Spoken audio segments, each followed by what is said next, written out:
Personnellement, je trouve que notre façon d'apprendre a évolué avec les années, avec les décennies. Si je me rapporte à mes premières années à l'école élémentaire dans les années 70, tout était lent. On expliquait longuement. On parlait lentement. On lisait des livres remplis avec des grands mots. Tu n'arrivais plus à te retrouver dans l'histoire. Ça finissait plus de finir. Et là, on trouvait ça impressionnant. Oui, plus il y avait de mots compliqués, plus on verbalisait de longues phrases, plus on semblait intelligent. C'était la vieille époque. Mais les années ont avancé, les technologies ont évolué. On est sur les écrans très souvent.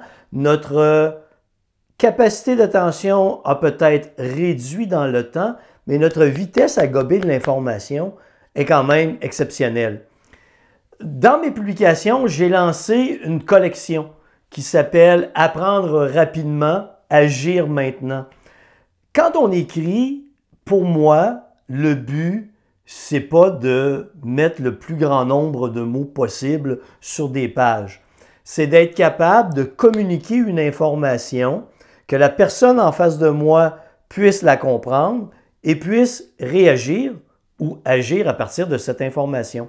Dans cette collection, le premier ouvrage que je viens de publier s'intitule « 11 techniques incontournables pour améliorer votre communication ».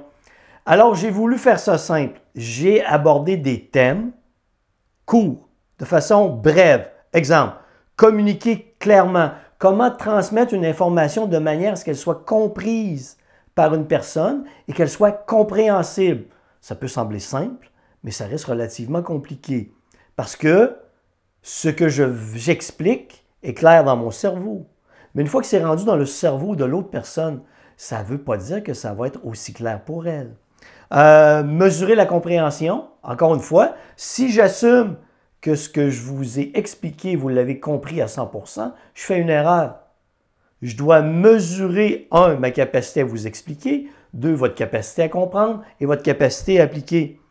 Simplifier l'information, il faut que ce soit accessible à tout le monde. Je peux, encore une fois, je vous le dis, utiliser des grands mots que personne ne va comprendre. Je peux avoir l'air intelligent, mais si personne n'est capable d'agir sur l'information que je transmets, c'est moi l'imbécile. Utiliser des histoires depuis des siècles, des millénaires. Nos ancêtres, qu'est-ce qu'ils faisaient? Ils se réunissaient alentour d'un feu, ils se racontaient des histoires. Ils transmettaient leurs connaissances de cette façon. On apprend encore de cette manière. Et chacun des thèmes que je vous explique, là, c'est quelques-uns des thèmes, c'est brève explication des points clés, ce que vous devez mettre en application. J'aurais pu écrire, j'ai pris une chance, je vous le dis, j'ai pris une chance. J'aurais pu écrire un livre de 150 pages avec de beaux grands mots, de belles grandes explications, de belles grandes théories pour vous endormir et montrer que je suis quelqu'un peut-être intelligent en utilisant de grands mots, mais ce n'est pas ça que j'ai fait.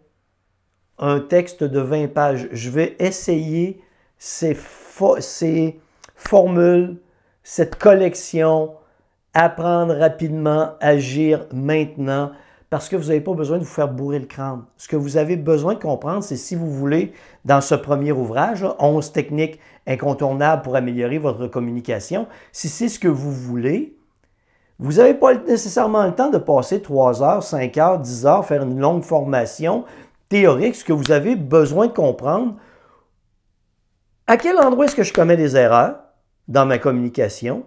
Comment est-ce que je peux améliorer le processus? Comment est-ce que je peux me corriger et m'améliorer?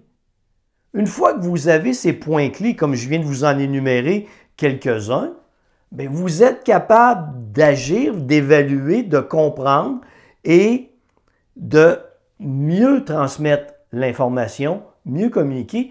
Et parce que vous êtes capable de mieux communiquer, vous savez que vous avez le pouvoir de mieux communiquer, vous allez vous sentir beaucoup plus en confiance. Et la chose qui est intéressante, selon moi, dans la manière où je veux la présenter, cette information, c'est qu'on a le droit de faire des erreurs.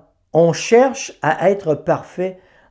En réalité, communiquer, c'est un processus. Ça n'a pas besoin d'être parfait en commençant. On a besoin de comprendre ce qui nous amène à prendre de l'information dans notre cerveau, la communiquer verbalement, de façon écrite, de façon visuelle, de la manière la plus compréhensible possible, pour qu'elle entre dans le cerveau de la personne devant nous, de manière à ce qu'elle puisse la comprendre, l'analyser, l'utiliser efficacement.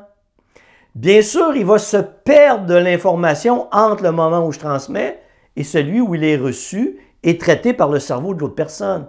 Alors, qu'est-ce que je dois faire? Je dois évaluer ce qu'elle a compris. Je dois être capable de fournir l'information d'une manière différente afin qu'elle puisse mieux la comprendre et je dois évaluer sa capacité à la mettre en application. Et vous comprenez que ça ne se fait pas en un claquement de doigts. C'est un processus. Et je pense, je prends le risque que ça peut s'enseigner rapidement en allant droit au but, sans remplissage, sans grands mots. Voici comment la communication fonctionne, voici comment on doit la transmettre, voici comment elle est reçue, voici comment elle se perd, voici comment on corrige, voici comment on l'améliore. C'est le premier ouvrage de la collection Apprendre rapidement, agir maintenant. Il y a d'autres thèmes avec lesquels je vais revenir dans d'autres volumes. Alors j'espère qu'ils vous seront utiles. Tout ça sur denisboucherauteur.com.